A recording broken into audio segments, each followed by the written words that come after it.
Creepshow was released in 1982. This is directed by George A. Romero, written by Stephen King.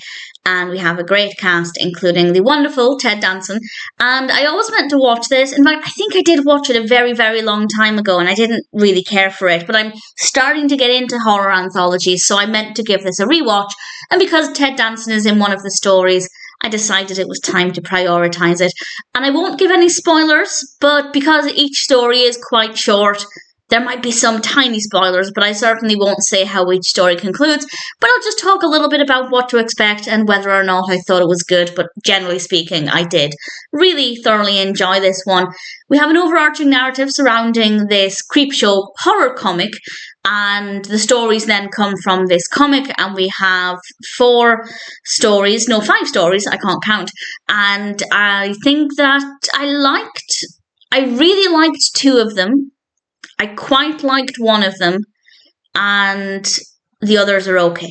So the first one is Father's Day, and this one is about a murdered father, and there's a little bit more to it than that, but that's generally the concept of this father, and what happened to him, how he was murdered. There are some creepy images in this one.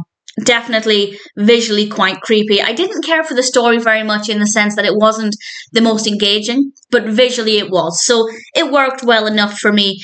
Not a bad way to start things off. We then have the lonesome death of Jordy Verrill, which is about a meteorite crash, and Jordy, our protagonist of this story, touches it, and then green things begin to grow on him.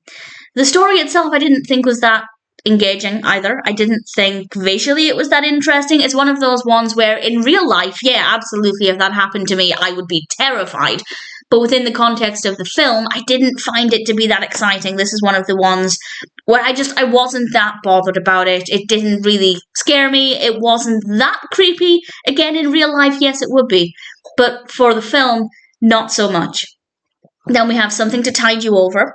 And this one, I don't know if I'm biased because I love Ted Danson, or if I genuinely do think this is the strongest. It's probably the most straightforward of all of the stories, and I like that. It's simple, it's to the point, it works very well. This is about a character called Richard, and he decides to bury his wife and his wife's lover in the sand. And it gets creepy. It definitely does. I don't want to say exactly what happens with the characters, but it definitely gets very disturbing, and I thoroughly enjoyed it. It's very straightforward, quite sinister. In real life, it would be scary. This one, for the most part, wasn't scary, but ultimately what happened towards the end was very creepy, so that worked very well.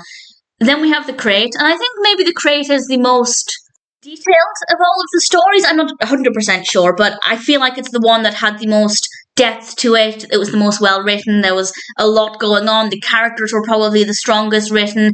And this is about, well, it's about a crate. What is in the crate? I'm not going to say, but I did enjoy the concept. Again, I didn't think this one was very creepy, but I think there was a nice mystery. There was some suspense. And as I said, the story itself, well written. The characters are well written. The performances across the entire film are very good.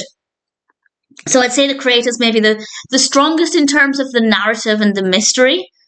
Not very creepy, but it still works well, so I didn't mind it. I don't really have any detailed thoughts beyond that, but I thought it was not too bad. Out of them all, if they were to turn any of them into a feature, I think all of them could be turned into a feature, to be fair. But this one, I think, had the strongest story.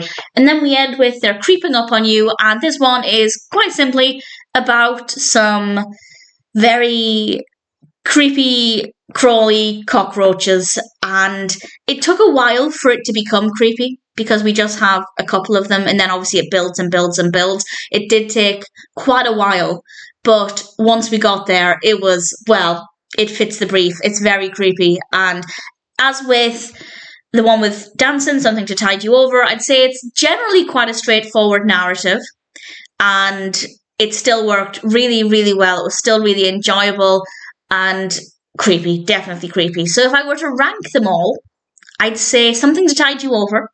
Might be biased, but I did like it. And then They're Creeping Up on You. And then I'd say Father's Day, and then The Crate, and then The Lonesome Death of Jordy Verrill. And if you watch them, I'd love to know how you'd rank them as well. I didn't dislike any of them, but some were stronger than the others. Some had better narratives, some were certainly creepier. And in general, I really liked the experience. As I said at the beginning, I am just getting into horror anthologies. And this is because I watched a film called Halloween Candy, I believe. And it was a collection of short stories with an overarching narrative about a writer on Halloween. And I really thoroughly enjoyed it. And I thought maybe now I could like these, because I never used to. And I generally don't like film anthologies or collections of stories, even if they are connected in some way. But because I love horror, there is the potential for me to like it more. And if anybody can recommend any, please feel free to do so. I will now put the next Creepshow film on my radar. I don't know what to expect from it. I don't know if I'll love it, but I will certainly check it out. And for now, I guess I'm pretty happy to recommend Creepshow. As I said, I think I'd seen it a long time ago, and it wasn't for me in terms of the anthology aspect. But things change, and I'm pleased with that, because it was an enjoyable experience. Ted Danson was great, but everybody was great, and I guess all of the stories were good. Some were significantly better, some were creepier than others, but I came away from it feeling pretty satisfied with the whole experience.